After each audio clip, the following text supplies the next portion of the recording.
Vince was a big fan of humiliation, so he developed the Kiss My Ass Club, where a total of 6 men were forced to get on their knees and kiss his backside.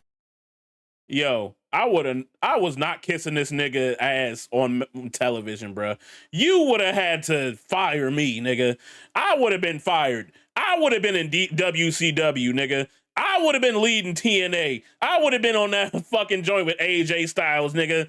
We are never coming back to WWE. I am not kissing your ass, nigga. Fuck that.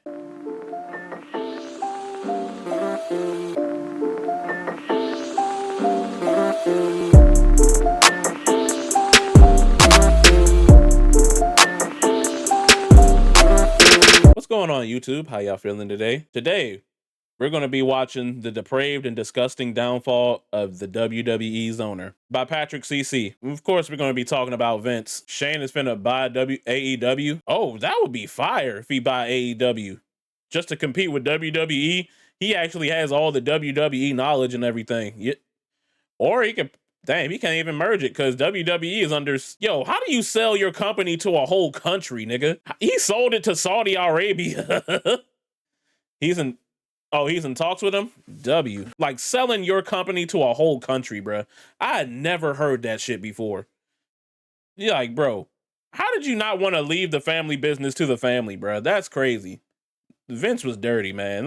Let's watch this video, bruh. It feels like every other day we see someone throw their entire life's work away because they use their money and power to fulfill their darkest desires. Vince McMahon was the mastermind who bought his father's wrestling promotion and turned it into the multi-billion-dollar company we know today as the WWE. Many of the ideas, characters, storylines, legendary matches, and controversial moments can be credited to Vince's sick Yo, what's good, King? mind. Not only did he run the company, but he was also the most notorious villain who played the character of the psychopath businessman. Bruh, people say he was playing a character for wrestling. I don't think that was a character. I think that was actually Vince himself, bruh. And that nigga was willing to do anything to make the business grow. Hey, what's good, Cage? How you feeling, dog? UFC did the same as WWE. Oh, with Dana White. That was his chance to be him for real. That was the chance to be him on camera. He was like, hey, if I'm this unhinged backstage, why don't I just put this shit on camera? Make it look like I'm acting, you know? This way we gonna get money and ratings and all that shit. This nigga was doing. Glad I caught you again. Glad you caught me too, brother.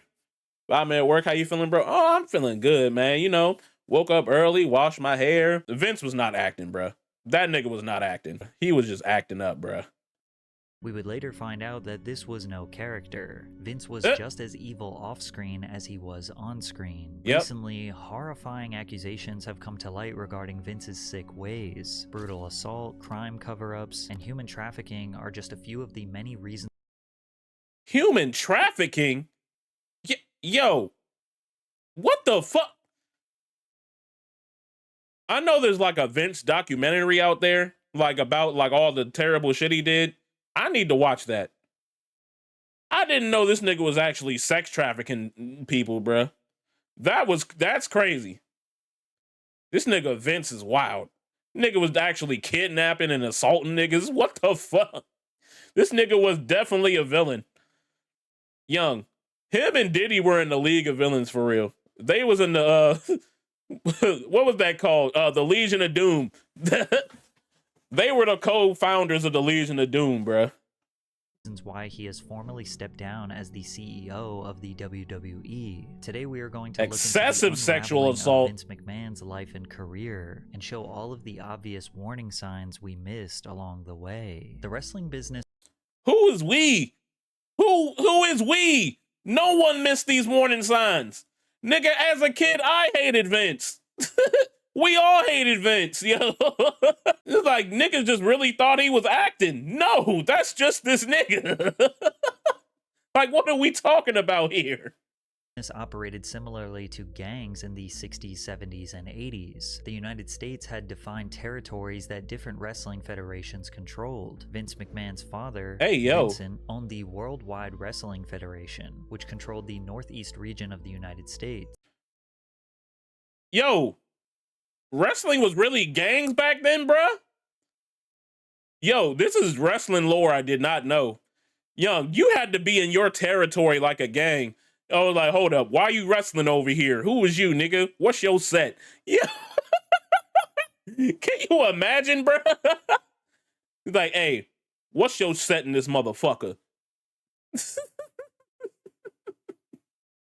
Bruh, that's crazy. You definitely need to watch The Dark Side of the Ring. I do. I need to watch that, bruh. Yo, imagine wrestling is different territories, bruh. Damn, my father didn't tell me about this lore. This was home to stars like Bruno Sammartino. You also had the Mid-Atlantic region, which covered Virginia and the Carolinas, home to Ric Flair, and the world-class wrestling promotion in the South, which was home of the Von Erich brothers. Wrestling had nowhere near the mainstream popularity it does now. There wasn't back much then. They didn't business, fuck around, so each promotion was protective of their territory. You only promoted shows within the territory you controlled. The National Wrestling Alliance was a governing body that protected the territorial integrity of the promotions. They also helped with talent acquisitions, cross-promotions, title matches, etc. Vincent McMahon Sr. was an honest, hard-working man who traveled the country developing relationships with the heads of other promotions. Vince was enamored with the world his dad created, and one day dreamed of taking over the business, but his father didn't like that idea. Lore. Vince lets his father know that he wants to wrestle. His father is adamantly opposed.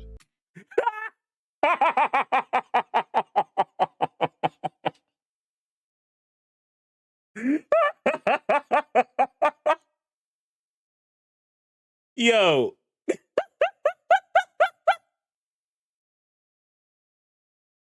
What you mean? He's like, hey, dad, can I wrestle? This nigga was like, hell nah, you fucking suck, nigga. I was like, hey, his dad was cooking. Vince McMahon Sr. was cooking. Cause that nigga Vince McMahon was ass in the ring, bro. Hey, remember that nigga actually went to the gym, got all big as shit? Like, who was he trying to wrestle? I think it was like Stone Cold or something. That nigga actually got to the gym, got big as shit, couldn't do shit in the ring, bro. Wanted me to have a more secure future, wanted me to be an accountant or an attorney or something like that, and I really wasn't cut out for any of the above. In 1972, his father finally gave him an opportunity to be a promoter all the way in Bangor, Maine, one of the smallest and most difficult places to generate excitement and revenue. So Vince Jr. came up with the genius idea of taping the matches and shipping those tapes across state lines to get people to start watching wrestling on television. Some people looked at this as undercutting or stealing from other territories, but over the next decade, Vince helped his father bring the business to new heights, bringing in stars like Muhammad Ali and tripling their television ratings in the region. However, the landscape of wrestling would shift dramatically when in 1982 his father was falling deathly ill from cancer. He wanted the WWF to remain a Northeast promotion and control the New York City area, but Vince Jr. had big dreams of becoming a national promotion and establishing a global presence. He bought the company, and shortly after, his father passed away. Now, that's some crazy turn of events. Your father passing like as soon as you bought the company, that kind of screams like something crazy went down in the background, but they also said he was already deathly ill. But to be deathly ill and then just you had to sell your shit to your son, that's kind of crazy. That is definitely kind of crazy. You couldn't just give it to your son, you had to sell it to that nigga. All right, I see why he didn't sell the WWE to his children. Yeah, it was definitely perfect timing. Vince Jr., he knew what the fuck to do. He knew what the fuck he was doing. He wanted to be global. Vince was on a war path to infiltrate every territory and take their business. But before we dive deeper into Vince's evil plan, and that started with Andre the Giant. Standing at 7 foot 4 inches and over 500 pounds, Andre was a sight to behold, and everyone around the world was eager to watch him compete. While working for Vincent, Andre would travel across territory lines and get paid a fee to help draw bigger crowds to smaller promotions. Hulk Hogan was another traveling star who was based out of Florida but would cross territory lines for a fee. But when Vince took over, he put an end to this. wrestlers signed to the WWF would only be able to wrestle for the shows he controlled, which was basically every state from Pennsylvania to Maine. This business practice is extremely common now, as you never see a football player jump from one game in the NFL to one game in the XFL, or a fighter have one match in the UFC, then a fight in Bellator, then back to UFC. They sign exclusive contracts for a certain number of matches. But back then, Vince's business practices were considered destructive to this industry. He began signing top talent from all territories to exclusive contracts with the WWF. Some of those wrestlers... Yo, this nigga really was monopolizing wrestling, bruh. That's a smart businessman. And look at where the WWE is now. Damn. That's definitely a smart businessman, bruh. Included Andre the Giant, Hulk Hogan, Rocky Johnson, Roddy Piper, Bret Hart, Mr. T, Randy Savage, The Ultimate Warrior, Ricky Steamboat, just to name a few. Vince started the Atlantic and Pacific Wrestling Corporation by partnering with Mike LaBelle in Southern California. Then he purchased Mike's shares of the company in 1982, which gave him full control of New York City, Philadelphia, and Los Angeles. To continue his dominance, he used his relationships at War TV to pay $2,500 a week for a Saturday morning time slot on Los Angeles' Channel 9 KHJ TV. But McMahon didn't expect to make a dime. He saw TV as a promotional expense to boost the gates of live shows. The WWF was being broadcasted nationally on Monday nights on the USA Network, so the whole country was being exposed to the brand. But that wasn't enough for Vince. He began a full-on invasion strategy to take out all his competitors city by city, like when he acquired a local TV station, WAKR 23 out of Akron, Ohio, with reach to Cleveland on January 8th, 1983. Then later that year, the WWE... He said, fuck it, we gonna take over all the gangs. All your shit mine. This nigga said, I'm big gangster Vince, nigga. Fuck with me if you want to, nigga. Shit, I got Diddy. I'll put Diddy in a room with you, nigga.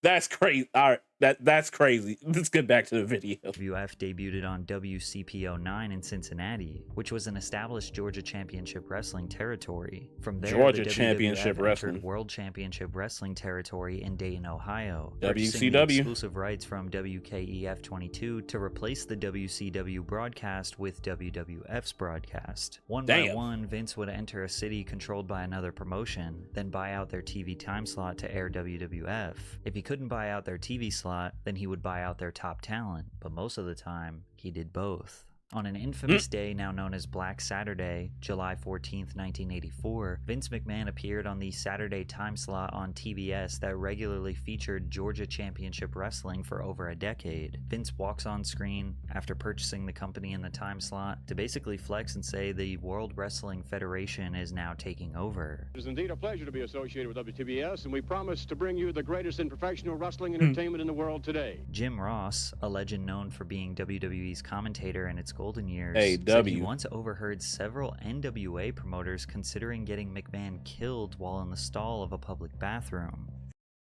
Hey, yo, that's fucking crazy.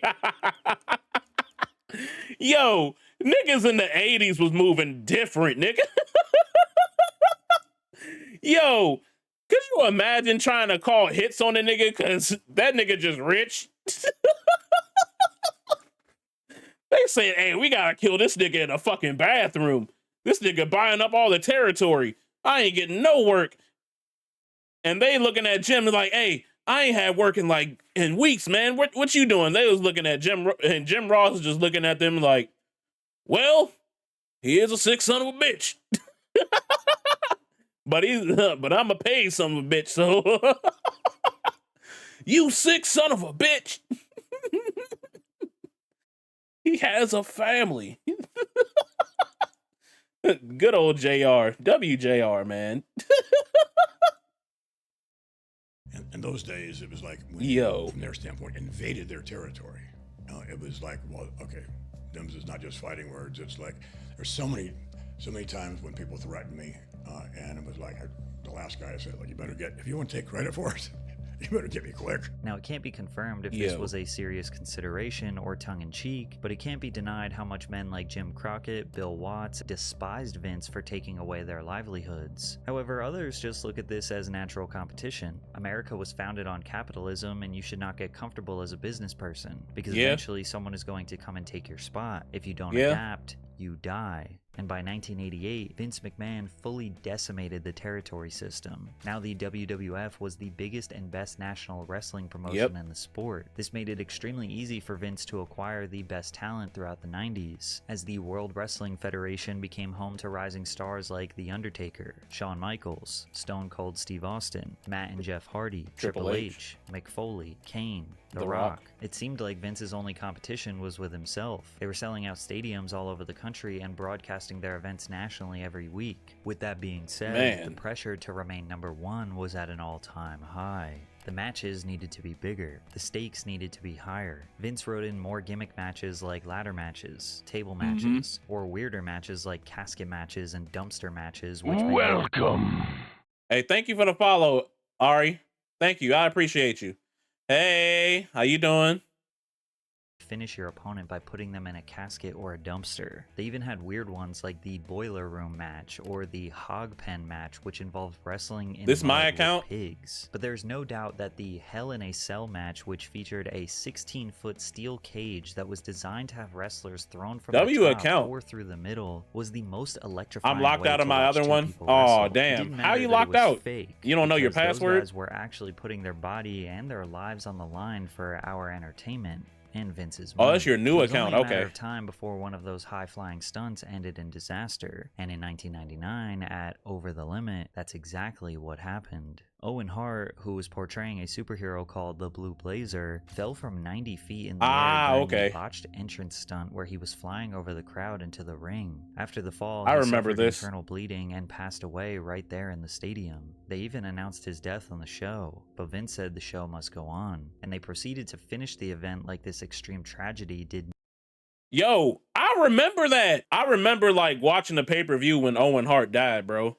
And they announced this nigga died like 5 minutes after he died. That shit was crazy. I was like, mommy, what do you mean? But what does dead mean? What do you mean by dead? Like I was like, is he gonna come back and wrestle? And she was like, no, baby, he's not coming back. I was like, oh shit. Like, what you mean? Like death. Like, I could not, like, understand the concept of death right then. I was like, what do you mean he's not coming back? And then, yo, what's crazy, the show really did just, like, keep going on, bruh. Like, after they, like, got his body up out of there, they just, like, continued the show. There was, like, no mourning, nothing. They were like, Vince was like, fuck it. We wrestling, nigga. Y'all niggas better not cry in the fucking stadium. We'll cry when we finish this show. That nigga Vince was crazy. Not happen. I have the unfortunate responsibility to let everyone know that Owen Hart has died. Vince doubled down on his decision to continue the show in an interview in 2001 with Playboy. If you could do it over, would you still hold the show that night? I just guessed that it was what Owen would want, so you'd do it again? I think so. That's crazy. That's crazy, Vince. I understood the concept of death after they blew up Vince's limo, but then they ruined it with Chris Benoit putting his family in the crippler cross. Hey, yo. Yo, that was crazy. Young, they set up a whole thing where Vince died and everything, and then Chris Benoit fucked that all up. He fucked that whole story up just by killing he fucked it all up by doing what he did. Yeah, I remember he fucked that whole storyline up, bruh. Yeah, that was messed up to the max. That was fucked. Vince did not just portray a character of a ruthless businessman. That is who he was. But it proved to be the right path to success. 98 and 99 was their peak in terms of ratings and overall viewership, averaging multiple millions of viewers per episode. By the early 2000s, the WWF was generating $500 million in revenue each year. The high-intensity matches did not stop. Defined as the most ruthless, chaotic, over-the-top violent, and edgy time in WWE history. Scripts were changed the day before, the day of, or even in the ring. The wrestlers were rugged, rude, and in your face. And Vince found himself at the center of these stories because what is more anarchist than beefing with your own boss? Vince portrayed the character of a manic, power-hungry, yet also kind of pathetic CEO of the company. Bruh. Young, he was not portraying beefs, nigga. He was really beefing with his workers, nigga. His workers had a problem with him. And once he wrote that, like, y'all can beat my ass, they was like, oh, we can beat your ass? Bet. Stone Cold said, say less. Rock got that. Hey, Vince was definitely pathetic. That's why he got buff as shit. Yeah, he got buff as shit because he knew they wanted to beat his ass. We was literally just talking about how he just like bulked up just for wrestling. Young, earlier in the video, he asked his dad, like Vince asked his father when like his father was running the company, and when Vince was younger, could he wrestle? His dad was like, hell nah. Nah, you can't wrestle, nigga. I'm not letting you wrestle getting in a ring. I want you to be an accountant or something, nigga.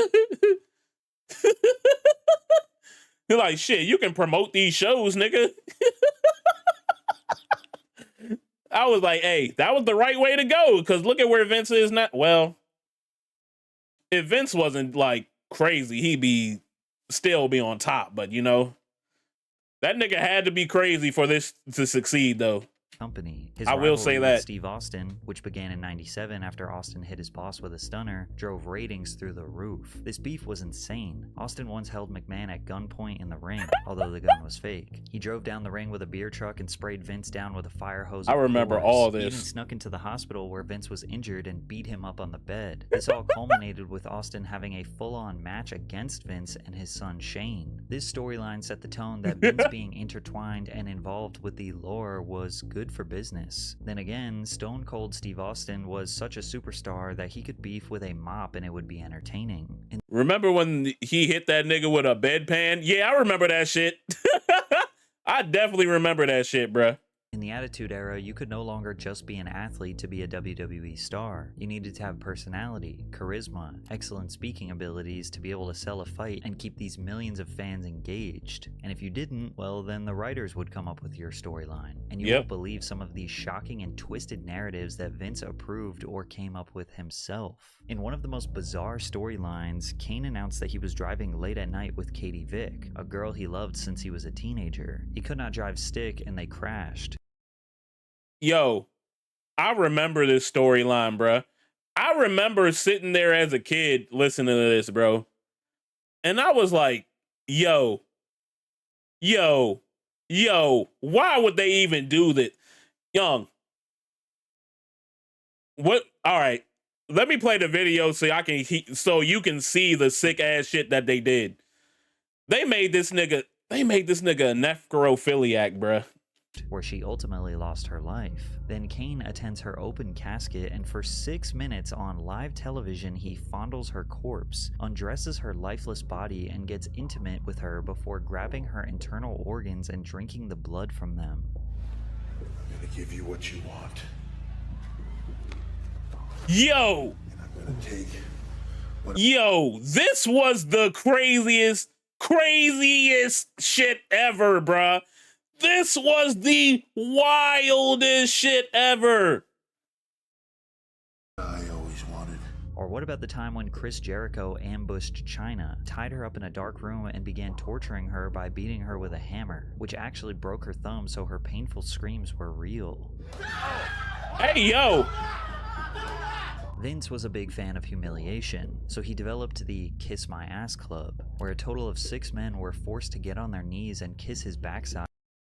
Yo, I was not kissing this nigga ass on television, bruh. You would have had to fire me, nigga. I would have been fired. I would have been in WCW, nigga. I would have been leading TNA. I would have been on that fucking joint with AJ Styles, nigga. We are never coming back to WWE. I am not kissing your ass, nigga. Fuck that. Yeah, man, that was crazy. What he did with Kane, that shit was crazy. I'm filing unemployment. Facts. I'm not doing this, bro. What y'all doing for money, bro? That shit was crazy. William Regal, you should be ashamed of your fucking self. Look how you tooted up. Nigga, this nigga's tooted up and you puckering up your lips for this ass, nigga. Look at your face, nigga. And look at this nigga face. Yo, this is a crazy scene. This is a crazy scene right here. I'm gonna punch that nigga in the nuts and then I'm leaving. nigga, I'm throwing that nigga through a real table, nigga. Fuck that. When I tell Devon to get the tables, nigga, we getting a real fucking heavy ass table and we throwing that bitch through it, nigga. Fuck that. Nah. In front of millions of people. Nah. Most of the time, this was to save their job, or just to embarrass them on a power trip. I should also note that Vince gave the world the satisfaction of being humiliated as he scripted himself getting his face shoved in Rikishi and the Big Show's back. Hey, yo, I remember this. And then I remember the camera, like, the camera was, like, close. So we heard Rikishi fart on Vince's face, bruh. That shit was crazy. I know Rikishi was, like, holding a mean one. He was holding that shit for that nigga. He was like, hey, I get to put my ass on the boss face? Shit, say less. Let me go eat all this, like, steak and protein and shit. Pink eye just waiting to happen. Facts. Facts. I hope he had the meanest pink eye. That shit was crazy. Backsides. Now, most people like to default to all of this being entertainment.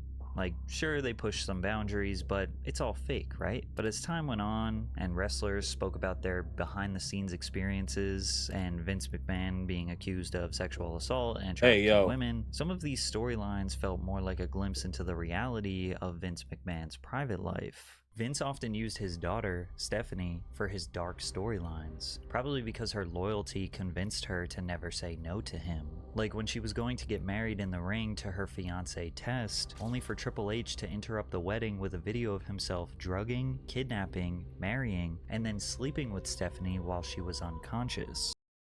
I remember that, bro. That shit was crazy. That shit was also crazy. That shit was also crazy, bruh. And this is how Triple H got to the top. Yo. Young, these were some sick-ass storylines in the 90s, bruh. We had no business as children watching wrestling in the 90s, bruh. They probably had been smashing well before this. Hey, most likely. That's what I'm thinking. Which led to this infamous promo. Come on out, you rapist! But Stephanie...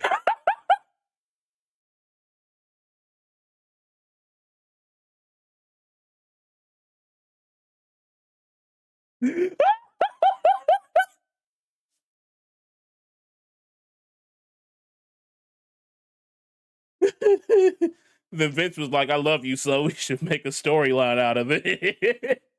What do you mean, what? Oh, let me actually, like, rewind for, like, context. Let me rewind for context why he said that. That shit was hilarious. Say no to him. Like when she was going to get married in the ring to her fiancé Test, only for Triple H to interrupt the wedding with a video of himself drugging, kidnapping, marrying, and then sleeping with Stephanie while she was unconscious, which led to this infamous promo. Come on out, you rapist! Hey, man, it was the pot calling the kettle black at that point. That was nuts. That was nuts, Vince. Was the subject of another kidnapping, this time by The Undertaker, who brought her out tied He not on a angry enough for me. crucifix-like Facts. structure before one of his disciples began ordaining the marriage. In a promo that fans now believe is more of an admission of Stephanie's reality, she says that Vince trafficked his own daughter. Hold up, we gotta read this. Hold up. Let me move my big ass head. Hold up. I'm sorry that all my life I've let you manipulate me and use me. All my life just to be the apple of my daddy's eye. Vince said, I'm having a little fun here. What? Every time I went out to dinner with one of your business associates, I was 17 years old. You don't think they told me what you promised them I'd do? Hey, yo. And guess what, Dad? I did it. I did it for you. The things I did with them, and I'm ashamed of myself. I'm ashamed of myself that I'm just like you. Hey, yo. Vince sold his daughter to every star he wanted or he had or wanted. He did. Yo. These niggas was these niggas was pedos. Oh man. Oh man. Oh man. Oh man. Nah, man. We gotta find the list, man. Where the list at? Where the list at? Randy Savage gave her that Slim Jim. Hey, yo. Hey, yo, man. These niggas was PDF files, bro. That's crazy. Stephanie also admitted that he attempted to push an incest angle. My dad did approach me about wanting to be the father of my baby.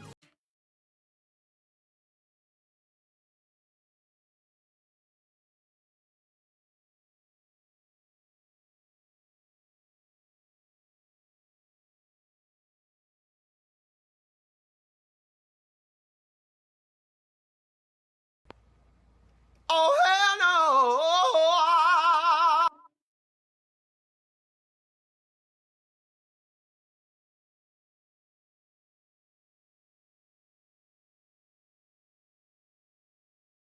I'm leaving. Fuck me.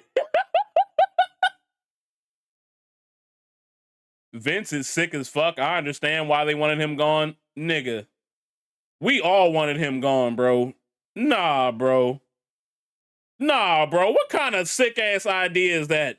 He was like, hey, my good old daughter, what would be good for a show? If you carried my baby, you know? Oh, hell nah. Let me get Bojangles. Man, nah, this was crazy. In a storyline for TV, which again is only the second time I've ever actually said no to him for something he wanted to do. And that one was just a little too gross, actually. It's completely disgusting, and I don't find the entertainment value in it at all. I don't that either. Didn't stop her from kissing him on the mouth. Yeah, I'll think about it. I forgot he made her do this, bruh. I forgot. Oh my God. Connecticut niggas is weird. I'm getting food. Anyone wants something? Man, he should scare you, Ari. He should. I can't watch But this. Vince just could not stop coming up with tropes that involve men preying on women. Vince came up with a storyline for Diamond Dallas Page to stalk The Undertaker's wife. DDP says to this day he regrets agreeing to be a part of this narrative. What I should have done was shook everyone's hands and said, I love the idea, but not for DDP. A few years later, this is what Vince said he was going to do to The Undertaker's wife and kids. You don't realize what I'm gonna do, do you? Terrorists are gonna burn down the Undertaker's house. Yeah. His children are gonna be kidnapped. His wife, she's gonna be raped. What? He said this on TV? Yo, look at Paul Heyman, bruh. He's scared. I'm scared. Nigga, we should all be scared. This nigga should be in maximum security federal prison. Federal prison. Bro, he really meant that shit, bruh. He really meant that shit, bruh. Yo, when Jim Ross be calling them wrestlers a sick son of a bitch, he really want to be calling this nigga a sick son of a bitch. Oh, hell nah. Nah, man. A motorcycle gang right in front of the Undertaker. Oh, nah. That's the plan I want implemented, damn it. Finally, Vince was able to find a woman who could take his twisted ideas. This is why to Paul a whole Heyman new left for level, ECW as he after scripted this. Himself a mistress, Trish Stratus. Trish played a character of a woman who slept with the boss to advance her place in the company. At one point, they even wrote Trish. The elitist of milk.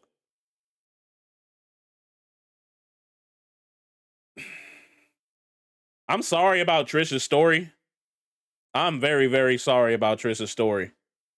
But if y'all ever wanted to know the first woman I've ever it was Trish Stratus. The best Canadian. Man, this was... I hate what he did to Trish, bruh. I hate what he did. That Vince's actual wife, Linda, was so ill she needed 24-hour nursing care and was on copious amounts of drugs. He then brought her out in front of the entire world to make out with Trish right in front of his. He wanted to do this for real, bruh. He ain't want to just do this for TV. He was doing this for real. Wife. Vince was brutal towards his wife. He even wrote in a scene where his kids repeatedly slapped their own mother to sell a promo. Whatever it takes fuck to get Vince ratings, forever. right? And even though Trish was doing everything she could to advance her place in the company, it wouldn't be long before she was the one who would get humiliated, as he once even stripped her down in the ring and forced her to bark like a dog. He even tried. This is tough to watch, man. This is hard to watch. Kelly to get was her next. To join the Kiss My Ass Club. Oh, I'm gonna unbuckle my belt. But The Rock saved her. Vince's idea nah. of easing up on women was by giving them a new match gimmick, the bra and panties match. This match gimmick was when the female wrestlers would only win the match if they stripped their opponent down to their bra and panties. They also had wet t-shirt contests and spanking matches. Yo, these matches were fucking... Yo, how did they even get away with this, bruh? These are some wild ass matches. You can't get away with that shit now. Vince was constantly writing storylines where women had to provide him with some sort of sexual favor. How badly do you want to be a WWF superstar? Nah.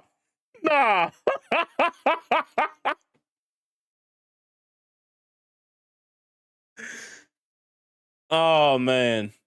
I'm not laughing at the situation. I'm laughing at the audacity of fucking Vince McMahon, bro. This nigga was actually putting his real life in his scripts, bro. And was like, hey, it's just television. It's just television. Nah, man. This nigga needs help. Tori Wilson spoke recently about how she never wanted to play the sexy role and how she tried to convince writers to get her to do more stunts. Fit Finley was amazing putting matches together and just trying to make us look the best he could. Yeah. And I often would ask him if I could please get thrown into the stairs or like not crazy things, but like, you know, He signed Kelly at 16 to be his personal stripper and other advances. Yeah, it's crazy. Reel, and I'm like, oh my gosh. Stuff like that. So like I wanted to do more of that, but I was kind of laughed at. Ultimately, being constantly forced to do these raunchy matches and skits that only showcased her sexuality made her despise the business long after she retired. But there's also something about wrestling that has always felt super dark to me. If art is one self-expression, then weirdos use the art to low-key expose themselves. So, like, hey, you're not wrong. I say no to a lot of signings because I feel like that darkness, and it doesn't feel good. It's taken a long time. I didn't watch. You're not wrong. Wrestling. I didn't want anything to do with wrestling for many years after I left. Mostly because I just had like a certain amount of like PTSD from like being so vulnerable out there and feeling like I was it's crazy, bro. Like raunchy role that wasn't me. So while most people thought that these raunchy matches, risque promos, and twisted narratives were just Vince McMahon going over the top to boost ratings, we found out 2 decades later that it was even darker behind the scenes. It was so bad for Ashley Massaro that it ended her life. Massaro was first introduced to the WWE in 2005 when she met a casting director during a swimsuit pageant searching for contestants for the upcoming 2005 I do remember her. R.I.P. Ashley. She decided that this was the right decision to finally shoot for her dream job as a WWE wrestler. Upon winning, she received $250,000 and a 1-year contract with the WWE. Ashley faced significant challenges during her early WWE career. August 22nd, 2005, she was attacked backstage by fellow divas Candice Michelle and Tori Wilson, leaving her with a back injury. Despite this, she recovered and won the first ever 3-on-2 bra and panties match. After this, she continued to appear in the promotion, but later suffered a severe leg injury on February 20th during a women's battle royale against Mickie James. The injury included a spinal fracture, a severed nerve, and multiple broken bones. Damn! How the fuck did you do that? Yo, how did she fall? Bro, what?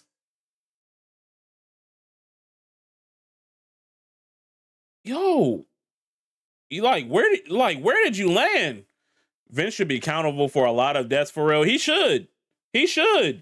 Requiring a metal plate and screws be put in during surgery. After recovering, she returned until 2008, where she asked to be released from her contract due to her daughter having medical problems. For years, Ashley would be relatively out of the spotlight until 2016, when she would join a class action lawsuit against the WWE, alleging Vince was a part of one of the most horrifying crime cover-ups in history. Ashley Massaro was a strong supporter of the US military and was enthusiastic about opportunities to meet and help the troops. So in 2006, Ashley was excited to be selected to go to Kuwait for their annual Tribute to the Troops tour. However, the tour started off with issues. In Saudi Arabia, Massaro experienced harsh treatment from several men because of cultural reasons which made her uncomfortable. And after arriving in Kuwait, she began suffering from menstrual cramps and was taken to a military base for dehydration treatment. At the base, she was given an IV, and later a man wearing an orange t-shirt and cargo shorts, claiming to be a US Army doctor, injected her with a substance that made her body paralyzed while still being conscious. Bro, this shit just gets worse and worse, bruh. This shit just gets worse. Nah, man, this is... He then moved her to a non-treatment room where the man violently R-worded and sodomized her while a woman guarded the door. After returning to the US... And a woman guarded the door? Oh, man, dog. WWE's Dr. Rios called a Ashley meeting with was Ashley small. Massaro to discuss the incident. She was unsure how he knew about it, but suspected it might have been someone on the tour who reported it. She agreed to tell him what happened as long as Rios kept it confidential. However, Dr. Rios told Vince McMahon, who then brought in executives for a meeting where Massaro was asked to detail what happened in Kuwait. She said, "Vince did at least apologize for what I went through, but then stressed that if I disclosed this incident, it would ruin the relationship between the WWE and the US military." You're fucking sick, bro. I'd have been like, man, fuck our relationship. You R-worded one of my fucking staff members, nigga. Nah, fuck that. Nah, that nigga's trash, bro. I'd have been like, fuck the US military. Fuck all that, bro.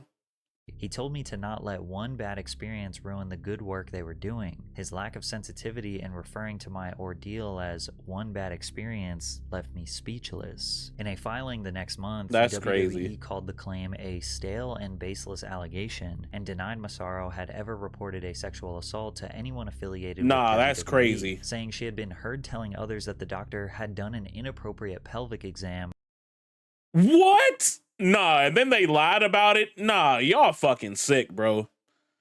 Glad that he don't own the company no more. Man, I'm also glad. Before a judge dismissed the case in 2018. Less than a year later, Ashley wrote letters back to all of her fans that were sharing love and support for her bravery. Then the next day, Ashley tragically passed away on May 16th, 2019. She was 39 years old and is survived by her daughter. An important statement that Ashley made during this lawsuit was never released to the public until 2024 to back up Vince's new allegations by Janelle Grant, which we'll get to in a second. Ashley's statement said the following: We need "During to smoke my time his with the pack. WWE, I had observed Vince McMahon making out with other divas in the locker room, but he never paid any attention to me, and I assumed I was not his type. This changed after my Playboy cover was released. I was fortunate enough to be allowed to fly on the company jet and stay at the same hotels as the executives for a period of time. It On was one of good, these Jesus occasions, Juice. Vince was I attempting know, to man. get me alone with him in his hotel room late at night, and I felt extraordinarily uncomfortable. He began calling the hotel room phone and my cell phone non-stop. I called Kevin Dunn, a producer, to explain the situation, and he said I should tell Vince I was not feeling well and would see him on TV the next day, so I did. Immediately after that night, Vince started writing my promos for me. Vince does not write promos for female wrestlers. That is the job of the creative department, and he certainly wouldn't have, under any normal circumstances, written a promo for me. That's crazy. But he did, and the promos were written with a clear intention of ruining my career. In addition, after that night, each time I walked by him,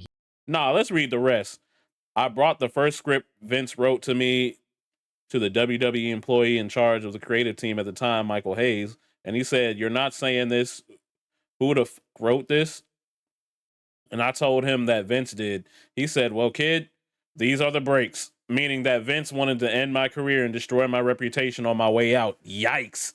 He is known for this type of behavior and also did this to redacted upon her departure from WWE. Yikes.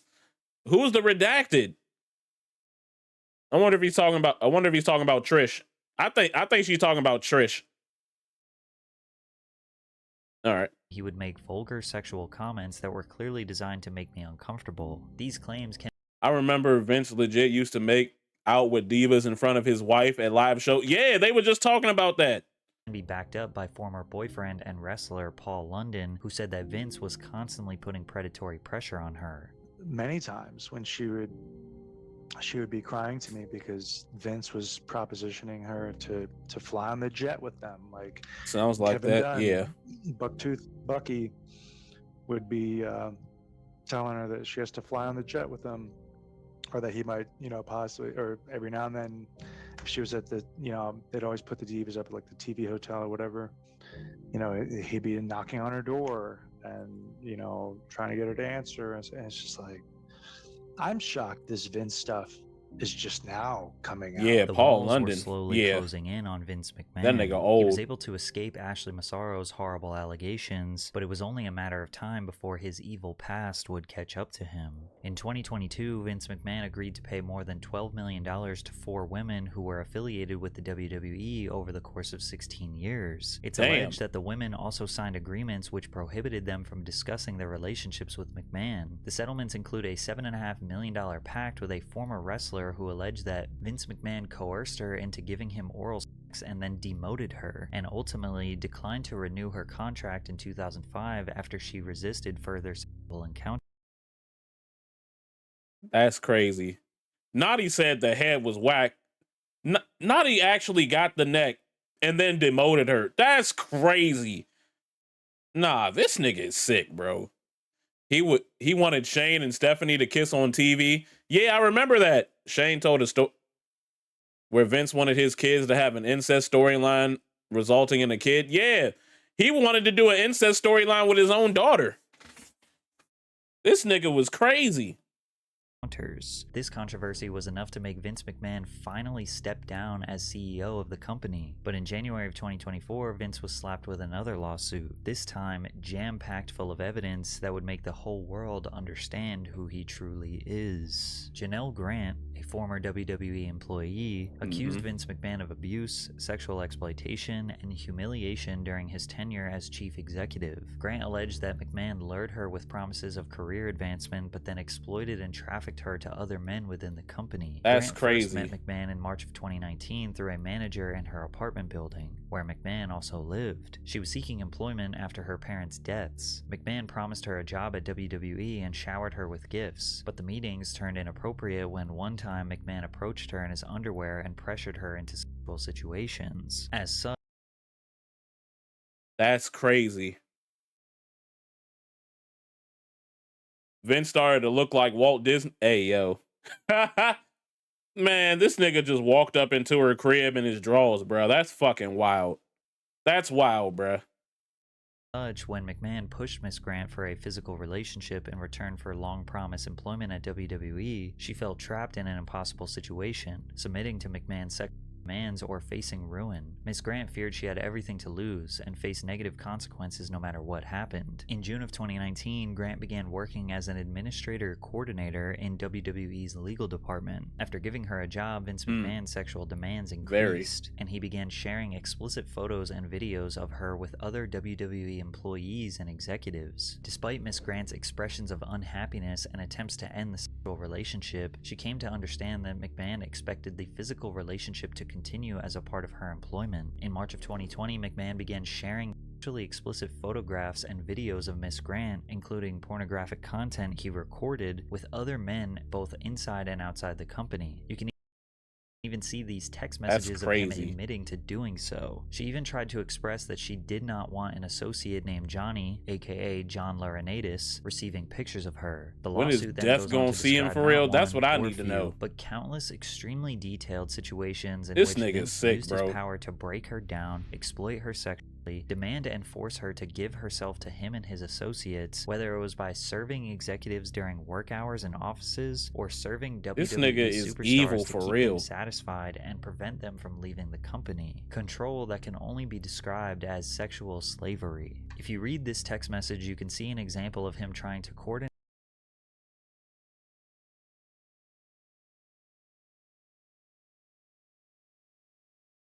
with his not. Hey, yo, what the fuck? Hey, yeah, what? He's not the only one. Blank called me this afternoon begging to eat you and fuck you with his nice and hard dick. What? What is these text messages? Yo, man, nah. Diddy took a few lessons from him. Definitely did.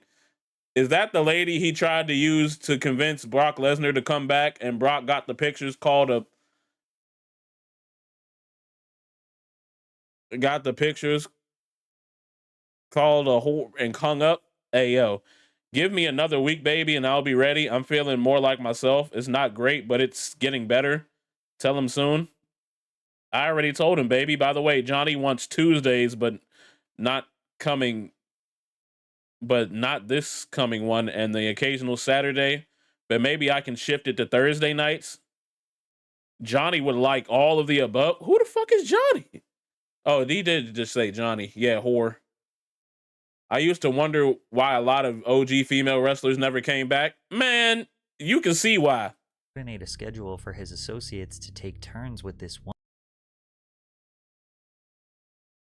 Young, scheduling to take turns on a... Yo, each and every one of these niggas need to be locked up. All of them. Only for her to respond that she does not want to, and for him to keep begging. Multiple other text messages from Vince were shown in the lawsuit where he deeply explains his desire to traffic her to men throughout the industry. As one example of McMahon's extreme depravity, on May 9th, 2020, he defecated on Miss Grant during a threesome, and then commanded her to continue pleasuring his friend with feces in her hair and running down her back.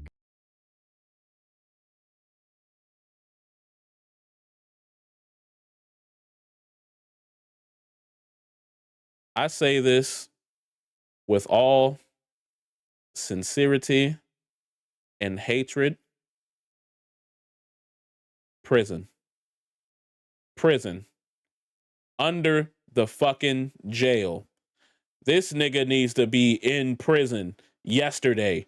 10 years ago, he should have been in prison. He should have been in prison. This nigga needs prison, bro. This is crazy.